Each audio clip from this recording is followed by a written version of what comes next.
When the Chargers went out and got Jim Harbaugh to be their head coach, the expectations for this franchise has changed. And I'm going to tell you, by year 4, he is going to bring home a Lombardi trophy.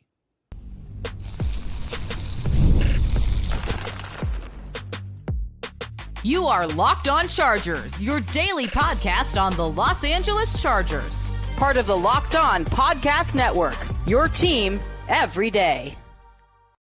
What is up, and welcome into the Locked On Chargers podcast. I'm your host, Daniel Wade, joined as always by my co-host, David Drogemeyer, and we've been covering the Chargers together for 9 seasons now, but this is our 7th year as the host of the Locked On Chargers podcast, bringing you your team every day. Thank you to the everydayers out there for making us your first listen, and to make sure that you don't miss the show, like special guest episodes like Monday with Tony Jefferson, go subscribe or follow for free on the Locked On Chargers YouTube channel and listen wherever you get your podcast from. David, what do we got today?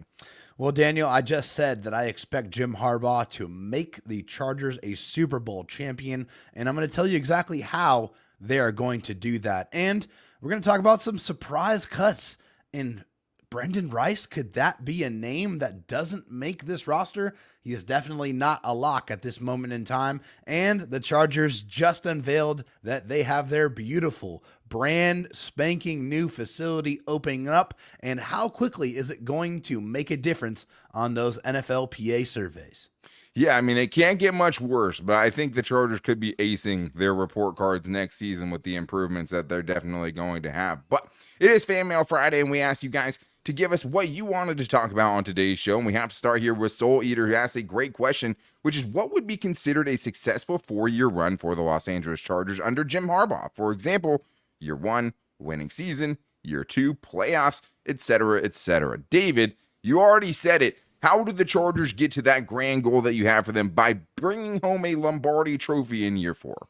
Yeah, lofty expectations, but as the great Jim Harbaugh would said, if you're afraid of expectations, then you're afraid to be a competitor. And I know that this is how it has to be for the Chargers. And I think the way that this happens is year 1, it's playoffs. I think the expectations are very high, but I think that they are achievable. When you look at this schedule that they have and you look at the makings of what they want this football team to be, if they're able to marry those two things up, I do expect them to be in the playoffs.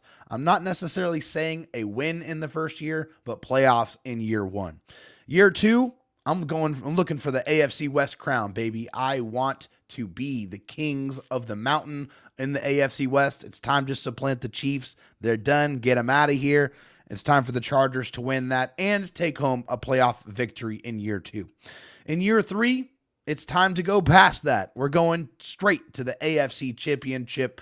Unfortunately, they're not going to bring it home there, but that experience is going to be so important and it's going to be invaluable to where when they go back in year 4, it's straight to the playoffs. It's through the AFC Championship game, and it is a Super Bowl. And the expectations for me, as far as what success looks like, is Super Bowl or bust.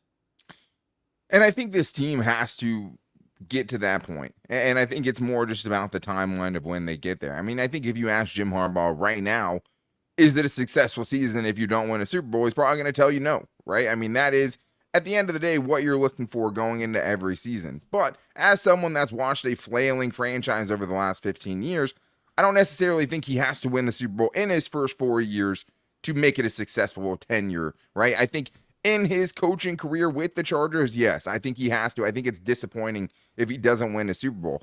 For me, this is what I think the next 4 years looks like as far as what I would consider a success. First, making the playoffs. I've said it before. If you have Justin Herbert, you have Jim Harbaugh, you should make the playoffs. It's as simple as that. You should be able to make it work. And I think Joe Ortiz has done enough with the roster to give them a good chance at it. I think year 2, winning a playoff game is the bare minimum. I think year 3, making it to the AFC Championship game is what would be considered a success. I think it's a deep playoff run in year 3 is what you would need to have it be a successful season and to keep kind of, like we talked about before, just going in the right direction, right? Continuing to improve. And I think if you can make a Super Bowl by year 4, that to me is successful enough. I mean, obviously at the end of the day, you want to be able to win.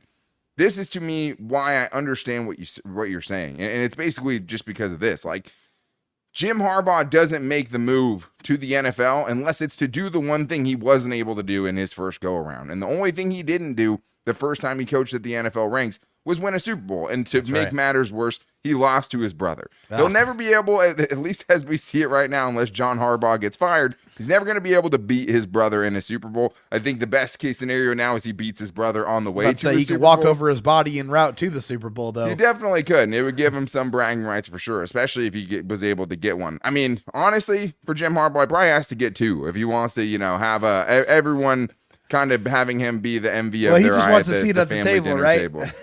Absolutely. I mean, and that is what it is. And now he has a championship. Now he needs a Super Bowl trophy. I just think it's going to take time, and you want to build it the right way. And I think that's where you have to give credit to Joe Ortiz, where he hasn't really jeopardized the future while trying to put together a team that can win in 2024. I don't think this is a Super Bowl roster as it currently stands right now. What I would say is, I'd say this is a team that's very much going in the right direction.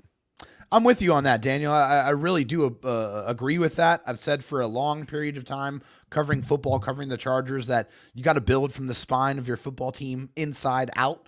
I feel like with Jim Harbaugh, with Joe Ortiz, they understand that philosophy. They subscribe to that philosophy. They are big believers in that philosophy. So I think they're going to make sure that that O-line is good and is ready to go and is ready to support the offense, and that they're going to have a running game that's going to allow you to close out games. And they're going to continuously build on that defense and get it tweaked out and get it in the right spot to where they go out there and can use it as a weapon and they can depend on it week in and week out. I think that is the vision, and I think that they're on the right path to get there. I just hope that it's sooner rather than later.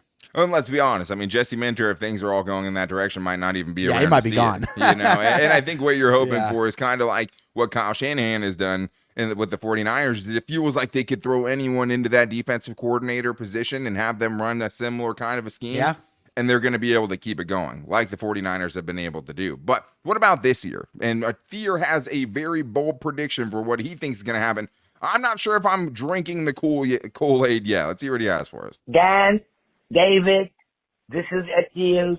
I love you, my boys. I have 3 bold predictions for the season. Today is the first one. Jim Harbaugh will go 5-1 against the AFC juggernaut this coming season. That will be the Chiefs and the AFC North. Your thoughts, please. Thank you. I love you. That's a hot take. I mean, it's one thing to say go 5-1 in the division when you get to beat up on the Raiders and the Broncos. It's another thing to say 5-1 when you're talking about the AFC North, one of the most grueling divisions in all of football, and 3 playoff teams last season. So that's a tough ask, David. Do you think they can get that done? Nah, I'm not ready to sit here and subscribe to that. I would love to see it. I really, really would. I truly would. But I mean, when I go back to my prediction, I said they were going to go 2-4. And against honestly, those 6 looking teams, back in those on 6 that, games. Yeah, looking back on that, I honestly feel like they can beat the Steelers. And I really went back and forth on that game in particular. The Browns, I don't know exactly which Browns team we're going to be seeing, but we do know that they're able to run the football exceptionally well. I've always felt like the Chargers have had the Bengals number. I feel like they can beat the Bengals. I feel like even now they can beat the Bengals. The Chiefs are obviously a really tough team. I like I said, I did expect them to split one of those games. But the Ravens game, that's another one that I think is that's really, really tough. I don't know if they can get past them. So I think for me, I like to see 3-3. I can see it possibly going slightly better than that, but I can also see it going 2-4 like I predicted. Yeah, and the crazy thing is the 3 teams that made the playoffs in the AFC North last year, none of them were the Bengals, right? Who should be, with a healthy Joe Burrow right back in that conversation as a playoff team. So I think the AFC North is always tough. I don't buy it. What I would say is this. I think if you can go 4-2 in those 6 games, I would guarantee you a playoff spot right now. If you're beating those teams, I would do it. I think the hard thing is the teams that you obviously have the advantage on in quarterback, because the other 2 are Joe Burrow and, Lamar Jackson, who's a 2-time MVP. They're going to have really good defenses. I think the good news is for Chargers fans is they're going into this season, hopefully, if they can get there, more equipped to play that type of football than they ever have been. So I think that gives you hope. I think they could beat any one of those teams in a 1-game sample. I think they could even split with the Chiefs. I just have a hard time believing it's 5-1 versus those juggernauts, as you put it here. But I cannot wait to hear what the other two bold predictions are. But we have more great fan mail stuff to get into, including why I'm going to tell you there could be a shocking cut when the deadline comes for this team to get down to 53 players. And it could be fan favorite Brenden Rice. And I'm going to tell you why and more on today's Locked On Chargers podcast. First, though, I do need to tell you guys, of course, about eBay Motors, because passion, drive, and patience, the formula for winning championships, is also what keeps your ride or die alive. eBay Motors has everything you need to maintain your vehicle and level it up to peak performance: superchargers, roof racks, exhaust kits, LED headlights, and more. Whether you're into speed, power, or style, eBay Motors has you covered with over 122 million parts. For your number one ride or die, you'll always find exactly what you're looking for. And with eBay Guaranteed Fit, your part is guaranteed to fit your ride every time or your money back, because with eBay Motors, you're burning rubber, not cash. With all the parts that you need at the prices you want, it's easy to make your car the MVP and bring home huge wins. Keep your ride or die alive at ebaymotors.com. Eligible items only. Exclusions apply. eBay Guaranteed Fit only available to U.S. customers. David, let's continue this Fan Mail Friday, and we have a whopper of a question here today from JT the Nut. Thank you, JT, for asking your question at Locked On LAC. Thank you, Aether, for calling in at 323-524-7924 on the Locked On Chargers voicemail line. But here's what he asked for us today. This is a multi-part question here, David. When the Chargers cut the roster to 53, give me the following: the biggest shocker, the most painful cut, and a surprise to make the team. So, David, let's start with the biggest shocker. And to me, I was going through it, and there's a few guys. Like, I thought about Donald Parham, right? And, you know, how shocking would that be in a new regime? It's hard to say. It would also depend kind of what that room looked like, because right now he's probably tight end 3, right? If you're putting him behind Hayden Hurst and Will Dissly, depending on how they feel about Ben Mason, I mean, probably tight end 3. Brenden Rice is the guy that I settled on, where it's like, if I had to pick today, I would pick him to make the team over Cornelius Johnson. But at the end of the day, it could very well be between those two guys. I think there's other things that factor into this, right?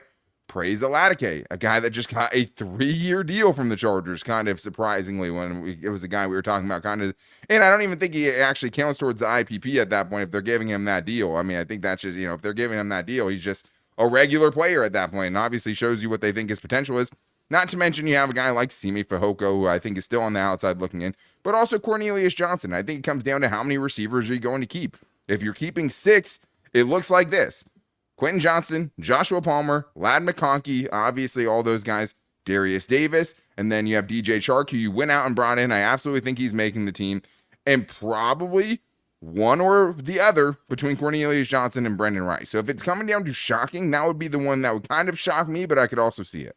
Yeah, I'm with you on that one. I think that one would definitely be shocking to a large portion of the Chargers fan base there, because, you know, obviously that last name. I mean, he is the son of the, you know, arguably the greatest wide receiver of all time in Jerry Rice. So that, you know, that NFL bloodline is obviously there. And I mean, when you listen to Brenden Rice at the podium, you know, you love the motivation, you love the mindset of this kid. You know, you feel, you know, like this is a guy that's going to be an easy guy to root for. But the fact of the matter is he's a 7th-round pick, and 7th-round picks are far from guaranteed to make the roster. I mean, you got to go out there and you got to do it. And I think one of the guys you mentioned for me is probably mine, if it's not Brenden Rice, is Donald Parham Jr., just because he has been a mainstay with the Chargers offense the last couple of years. But the one thing we know about Donald Parham is he hasn't been able to stay on the field. It's been a health situation every single year that he's worn a Chargers uniform, and I don't know if that's going to fly under this current regime. So he's going to have to show up, he's going to have to be there every single day, and he's going to have to perform if he wants to keep his spot on this roster. Well, and as far as I know, I mean, hasn't really been on the field at all with his new coaching staff, and whether it's start. You know, it's not his fault. He was injured. He's working his way back, but it still doesn't help you. Fair or not, if you're not on the field, you can't prove why you should still be on this team. And I think it's more of a way they're trying to take this roster thing. Like, if you go with Donald Parham, you're looking for another receiving threat when you brought in Hayden Hurst for that. And Hayden Hurst is more injury prone than Donald Parham is. All right, both of them carry a ton of injury baggage. You have Will Dissly as well, or Cornelius Johnson. If you want a receiver who's the better run blocker, and that's kind of what you expect from that 6th wide receiver spot, you go with Cornelius Johnson. So let's get to these other ones here. Most painful cut, David. I think I know exactly where you're going with this one. I know we brought him up a couple times. Yeah, I mean, and it's the same reason why I bring him up. And for me, it's Isaiah Spiller. I think this one could be a very painful cut for me. He has no ties to this current regime. And the reason why it's painful is because I don't feel like he ever got a fair shake. He never got a real opportunity to get consistent carries, to be able to get into a rhythm, to really show what he's capable of doing. It's really hard to try to make your mark on an NFL team, on an offense, when you're not given more than 4 or 5 touches in a football game. I mean, it's just really, really tough sledding, like almost directly uphill in that situation. When, you only get a couple of carries, and are you supposed to break a 10, 15, 20-yard run every single time? I mean, no, it's just not it's not possible. And some of those runs aren't even designed to do that. Some of those runs are just designed to get 3, 4, 5 yards. Obviously, everything perfectly blocked will get you a great running play, but with Isaiah Spiller, it's just been a lack of opportunity. And I think at the end of the day, that could be what seals his fate. I think Isaiah Spiller's definitely there. Didn't have the opportunity. Also came into the league as a 19-year-old, crazy enough, right? So just a super young player that looks like he might be on the outside looking in. And you hope he gets a fair shake during this training camp to kind of prove what he can do. Yeah. If I was to go with another guy, I'd say JT Woods. I think in the case of JT Woods, I think the reason it's painful is because you're talking about a dude who has a ton of intangibles, a ton of physical ability, and you just hoped if this man could just learn to tackle, if he could just tackle more consistently, you have a player. As a third-round pick, you have a dude who could make a difference for you on the back end, a dude who led college football on interceptions the year that he came into the draft. So I think to me that'd be a little bit painful just because it was like, hey, if he could just put on a little weight, if he could just tackle with better fundamentals and all those things and be more consistent there, he probably makes the roster. And it's just we haven't seen that through 2 seasons. We've seen him be a healthy scratch more times than not. So I just think that's why it would be painful, because there was some potential there. It just hasn't ever really come to fruition. But let's go to the surprise to make the team, David. Who did you go with that?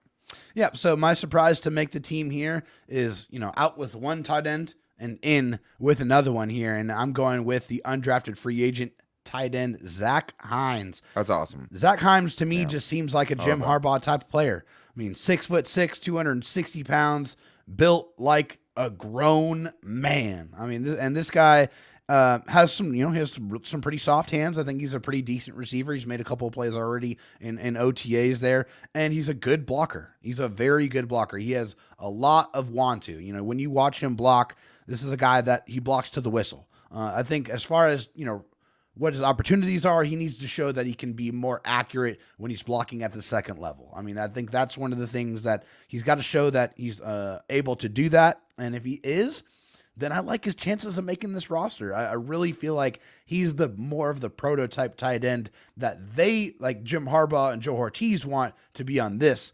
specific, tough, physical roster. Yeah, and they signed Will Dissly to play in that role, right? It's what do you want your reserves to be able to do. And there wasn't a guy that when we were going through the undrafted free agents that we felt like more embodied kind of what Jim Harbaugh wants this team to be. Very athletically challenged. As far as a receiver, he can post up, he can block people out. He's not going to beat anyone in a foot race. No. He's limited as a receiver, but he blocks his ass off. And that's the way you could see him definitely making the team, is just being that physical menace during training camp and endearing himself to this team that wants to turn this team into one of those kind of teams that you don't want to play on Sunday. So I'd say Carson Barnhart's another one where it's just like former Michigan guy, and his main competition might be a former regime 6th-round pick in Jordan McFadden, right? And Brenden Rice, a former 5th-round pick that is playing center. So I think center, it's going to be either Brenden Rice or maybe they say Jordan McFadden makes it. But if it's Jordan McFadden versus Carson Barnhart, a guy that obviously the Chargers know very well with Jim Harbaugh in town now, that would be one I would say. I will tell you, Praise Alatake is definitely on my radar now. I mean, like we talked about, a super, super heated competition in the wide receiver room. The fact that he got a 3-year deal was surprising to me. I mean, there are undrafted free agent deals that are like that. So it's hugely surprising, but it was just, to see that I didn't expect it. Yeah, 3-year deal. I mean, is it a standard UDFA contract? I mean, to me, I thought those decisions were year to year. So that's... Yeah. I mean, UDFAs, they always get something because that's how they swam, right? You always get a contract that's a couple of years long. It's not super lucrative, but sometimes those guys are making more than 7th-round picks. It's just the way it is. I'd say the other one on my radar, Jalen Phillips, a guy we talked about, the safety from Clemson, another undrafted free agent. I do think a UDFA will make this team. It's just who it's going to be. Or Willis and out Clark, of too. all the time, all the tape that I watch, though, he is the guy that I like the most, where it's like, hey, I can see where that fits in on the back I'm end. with you. Plus, opportunity, maybe that's a little more convoluted now with Tony Jefferson now in the mix on the team. So we'll see how that pans out, but I think I just really, really like the way he played. So we have more to get into on this Fan Mail Friday, including how much will the bowl actually help the Chargers, and more importantly, how much can it give them a boost in the NFLPA team grades, which the Chargers were in the cellar of before. I think next year we could see them acing those grades. And we're also going to talk about switching sides. If there was a Charger who could play both way on each side, who would that be? We're talking about that and more in today's Locked On Chargers podcast.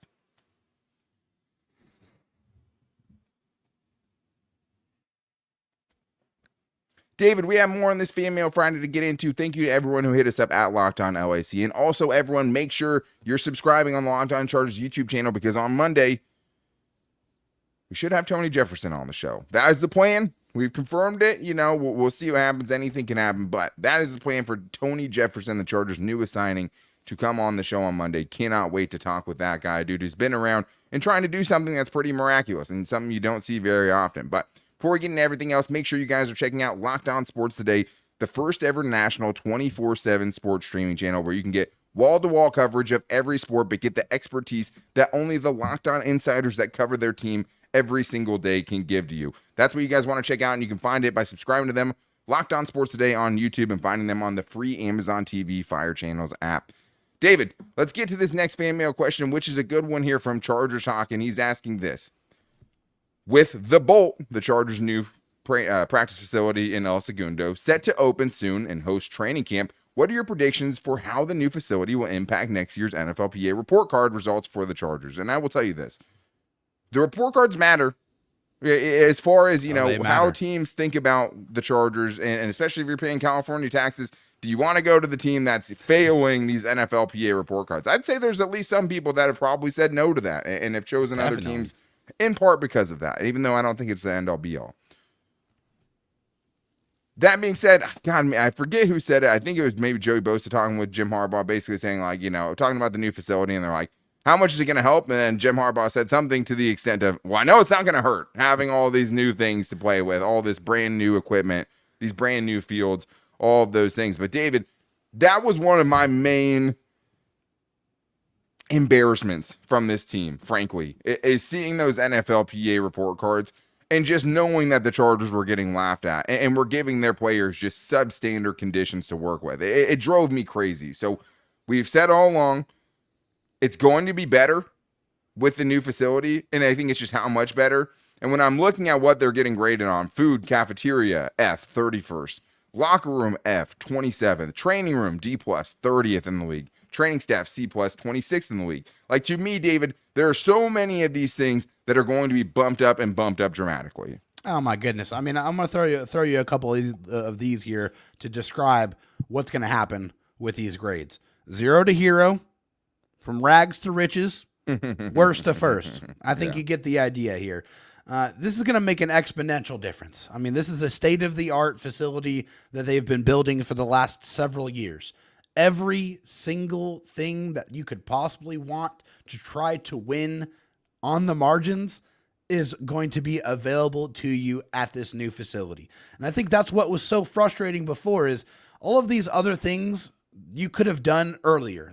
None of these things were under the constraints of the salary cap. This is just all about the type of money that you wanted to spend to try to get the absolute most out of your players. And now when this new facility opens up, you can finally sit there, look at yourself in the mirror and say, I'm doing everything I possibly can to win, and I'm trying to do everything I can to make these players the best they can be.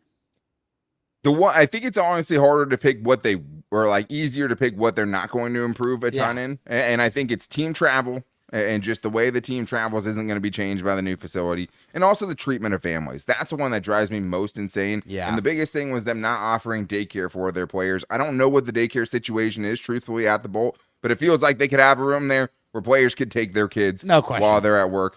which is the standard around the NFL. That's not a well, Jim Harbaugh is a and big you know family that. too, so I feel like that's going to get addressed. Well, you know that because they rank worse than the league. So, Right. so it's like other teams are obviously doing it much better. Yeah. Wolfgang Puck, now cooking the food, awesome. That's going to be, an A, I would have to think. These are the big ones, though, that don't have to do with the Bolt that I think they're also going to be much better. Strength coaches with Ben Herbert is not going to be 28th in the league. Nah. Head coach, 23rd in the league with a B, I do not think it's going to be.